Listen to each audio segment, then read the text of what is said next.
두셔야 돼요. 관세 조항은 없어요. 이 관세 조항이 처음으로 들어간 조약에는 바로 미국과의 수교, 바로 조미소 통상 조약에서 나타나게 되는 것입니다. 그 이후에 일본과 맺은 조약에서도 역시 관세가 나타나고요. 어떤 이 시점 속에서는 관세가 없어요. 관세 없어.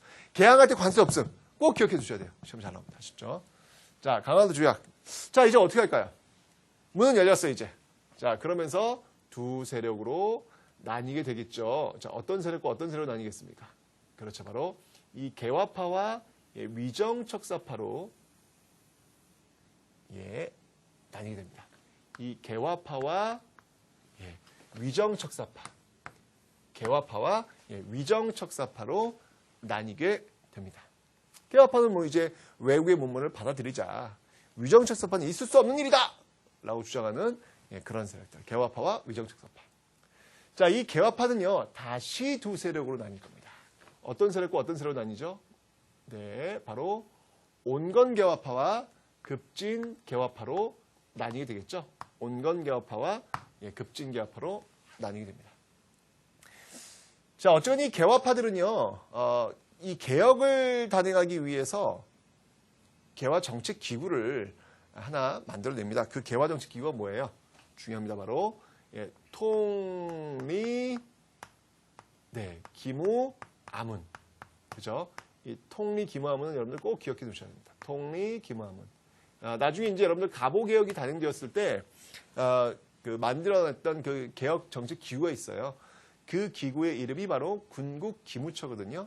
자, 이 시점 속에서는 통리, 기무, 아문이에요. 키워드입니다. 정말 중요한 키워드예요. 잘 기억해 두셔야 합니다.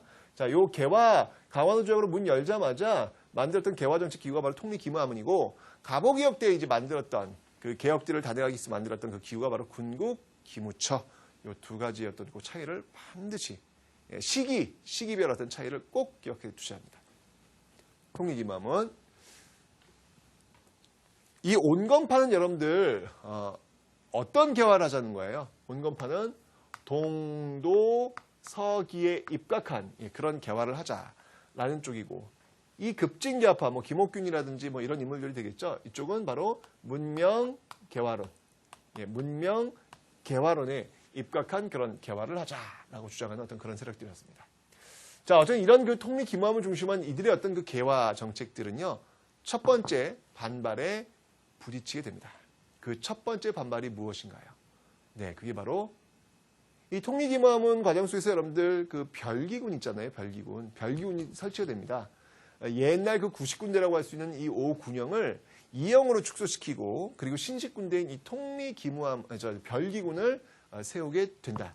자, 그렇다면 이런 어떤 과정 속에서 그 정리해고되었던 그 구식군인들, 그럼에도 불구하고 또 이 남아있는 그 군인들조차 급료를 제대로 받고 있지 못한 이 현실, 이게 뻥 하고 터지죠. 그 사건이 뭡니까? 네, 그 사건이 바로 이모군란이 되겠습니다. 여기에 대한 저항, 통리, 기무함을 중심으로 어떤 개화 정치에 대한 저항이 바로 이모군란이더라. 자, 이 이모군란은 결국은 어떻게 돼요? 누구에 의해서 진압됩니까? 네, 바로 청나라에 의해서 진압이 되죠. 여러분들 이제 제가 이 흐름도 쭉 설명드릴 텐데, 그 흐름도의 그 일관된 모습들이 있다. 지배층들, 특히 민씨 정권이 어떤 그 위기를 극복하는 방법은 늘 외세를 끌어들이는 방법을 통해 가지고 그 외세를 극복한다라고 설명을 드렸잖아요. 그죠? 이모군란부터 이제 출발합니다. 청나라를 끌어들여 가지고 이걸 진압을 하죠. 자, 이러면서 흥선대원군 잡혀갑니다. 흥선대원군 잡혀가고요. 흥선대원군은 잡혀가고요. 그리고 이때 체결한 조약이 뭔가요? 그게 바로 제물포조약. 제물포조약과 조청, 상민, 수륙, 무역, 장정이라는 것들을 체결하죠. 자, 이 제물포조약에서는 일본 군대가 우리나라에 주둔할 수 있는 어떤 그런 계기를 마련했다라고 제가 설명을 드렸습니다. 하여튼 이모군란 끝나면서 외국 군대가 우리나라에 주둔하게 되는 그런 계기가 되었고요. 조청, 상민, 수륙, 무역, 장정을 통해 가지고 이제 이 상인들이 말이죠. 청나라 상인들이 내지까지 들어오는, 왜냐면 양화진에 그 서울 양화진에 점포를 만들 수 있는 어떤 그런 권리를 줬거든요. 그래서 이 강화도 조약 때는 여러분들 개항장 안에서만 무역을 할 수 있어요. 예, 이걸 이제 간행 이적을 설정한다 그랬죠. 개항장 안에서 심리 4km 밖을 벗어날 수 없었는데 이제 이 조청상민 수립 무역장정을 통해 가지고 청나라 상인들이 이 서울까지 들어와 버리는 그런 모습들이 나타나게 된다라는 거 기억해 놓으시라고 했습니다. 여기 이모곤란. 이 같은 외국군대를 끌고 들어오면 이에 대한 대가는 지불해야 된다는 것을 다시 한번 보여주고 있는 것이죠. 자, 이렇게 청나라의 어떤 영향력이 너무 강화되니까 이건 아니지. 왜냐하면 이 급진개혁파 같은 경우에는 이 친일적인 어떤 모습이 보이고 있거든요. 지금 얘기하는 어떤 친일파 같은 그런 친일 얘기하는 게 아니에요. 그러니까 일본과 손을 잡고 일본의 어떤 그 문명, 어떤 그 발전을 어떤 받아들이자는 쪽의 의미의 친일입니다. 그러니까 이게 너무 친청적인 어떤 그런 모습으로 흘러가니까 이에 대한 반발이 벌어집니다. 그에 대한 반발로 일어났던 이 급진개혁파가 온건개혁파를 치는 사건. 네, 그 사건이 뭐예요? 네, 그 사건이 바로 1884년에 일었던 갑신정변이 되는 겁니다. 갑신정변이 되더라라는 것이죠. 자, 이 갑신정변. 이 갑신정변에서는 여러분들, 갑신정변에서는요, 제일 중요한 거 꼭 기억해 두셔야 되겠죠. 14개조 개혁안. 김옥균, 박영효, 홍영식, 서광범, 서재필, 이런 급진개혁파가 중심되었던 이 갑신정변에서 제일 중요한 거, 14개조 개혁안. 네, 바로 입헌 군주제를 지향했다라고 하는 거 기억하시고요.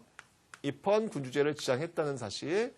예, 그 다음에 이제 신분제를 폐지하자라고 하는 사실. 예, 그리고 이제 이 지조법이죠, 지조법.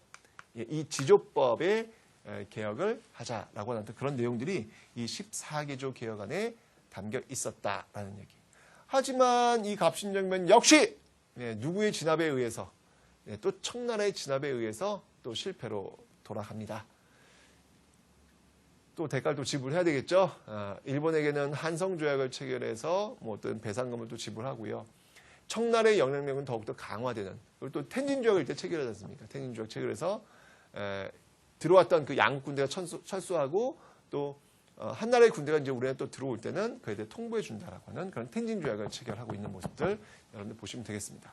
자, 이렇게 해서 갑신정변도 역시 마찬가지로 청해에 의해 진압됐어요. 자, 이모곤란도 청해에 의해 진압돼, 갑신정변도 청해에 의해 진압돼, 청해의 영향력은 너무나도 강화될 수밖에 없겠죠. 자, 그러는 과정 속에서 이 청해의 영향력을 좀 상쇄시키기 위해서 이제 러시아를 끌어들이려고 하네. 그 러시아를 끌어들이려고 하다가 러시아의 그 라이벌 국가였던 영국, 뭐지? 러시아가 남아 정책하는 거 아니야? 그걸 조선이 도와주는 거 아니야? 있을 수 없지. 라고 해서 영국이 불법적으로 거문도를